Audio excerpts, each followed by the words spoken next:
Welcome back, everybody, to another edition of Sports Talk here at Sun Media Group. Coming to you from the Sun Journal newsroom Where here in is Lewiston. everybody? I don't know. I think we lost everybody. I'm Justin Pelletier, joined by TalkH, and we are here to break down, hopefully, to the best of our ability, the J Tigers. The J Tigers. We don't want to break them down. We're going to break down the match. Right.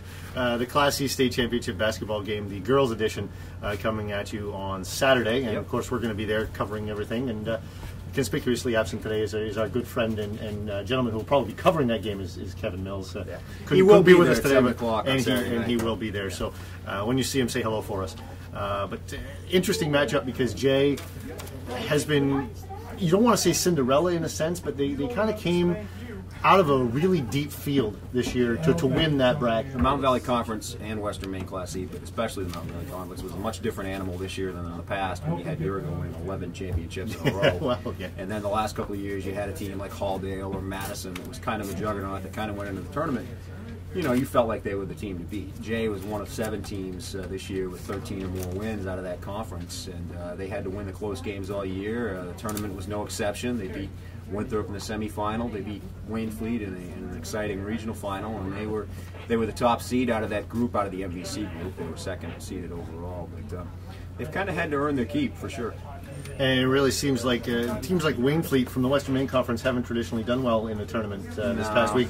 And the fact that they got there kind of, first of all, it surprised Kevin, I know, because he didn't expect him to get there. But it surprised a bunch of people. And then for Jay to emerge from that and to get to the Class C championship game, their resolve to get there. You have players like LeBlanc who really stepped up and kind of shown when the camera was the brightest. Yeah. Jay played the kind of game against Waynfleet that it needed to play to turn things in its own favor. It kept it kind of low scoring, a lot of missed shots, a lot of forced turnovers. Jay held Morgan Woodhouse to pretty much a stalemate on the rebounding on the boards, which they weren't able to do in some of the early rounds. They got out-rebounded a couple of times. But it seems like whenever Jay needs a big checkout and a defensive board, they're getting it from Hillary Dean or Liz LeBlanc throughout the tournament. Whenever they need a big shot, they're getting it from Liz LeBlanc or Mallory Bonavie. Or if they need someone to take a charge, Betsy Gemelli or Kelsey Besaw steps up and does that. That's the thing that I really like about Jay, is that there's no one thing you can focus on to stop him. So where does that leave them going into this game here on Saturday? Well, George Stevens is kind of like that team from the East. They didn't have an overwhelming regular season record. They were 15-3. That's not overwhelming? That's not overwhelming, but it's not 18-0, is what I'm saying. They lost a couple of games during that middle stretch. They've won 7 in a row toward the end, including the tournament. If you're talking about the all-name team, you'd have to favor George Stevens. They've got Stevie Theo Herodis, India Frazier, Maddie Park, and Alita Peak. Now try to say those 4 names fast. Ain't gonna happen. Those were the 4 stars of their tournament, their team throughout the tournament.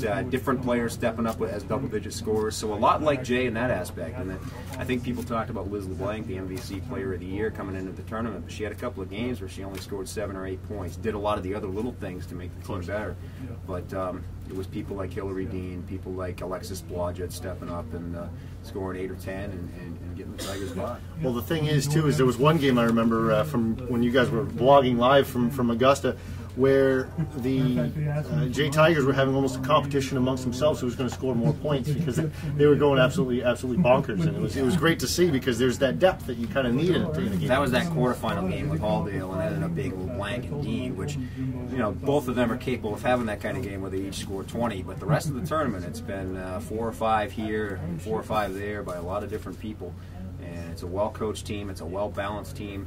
It's a team that's peaking at the right time, as they like to say. And thanks, Coach. To continue the coach speak that's been prevailing in the other videos here. And again, they just want to keep this a low-scoring game. I think mid to high 30s, that would favor Jay. If George Stevens can get it into the 50s, that might favor George Stevens. So let's go there then. George Stevens has been a little bit more high on the higher scoring end of things, and Jay not so much because of their defense.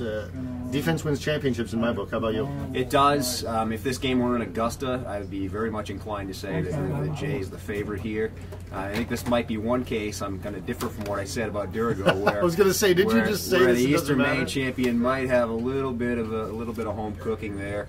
I'm going to go with George Stevens in a squeaker, but I don't discount Jay's chances of winning this game. I just think that George Stevens might be able to dictate their will and their tempo just a little bit more. All right, just to be different, and because I haven't made a pick in any other video that we've ever done, I'm going to go with Jay because I like to be different. Yes. Help the home fans feel a little bit better about this little breakdown that we just did. It's going to be good either way, and we're looking forward to the Class C doubleheader, having a team in both games Saturday night. Absolutely. We've got plenty of action this weekend. That's right. Thank you all very much for joining us here at the Sun Media Group. For TalkH, I'm Justin Pelletier. Thanks for joining us, and we'll hope you do so again.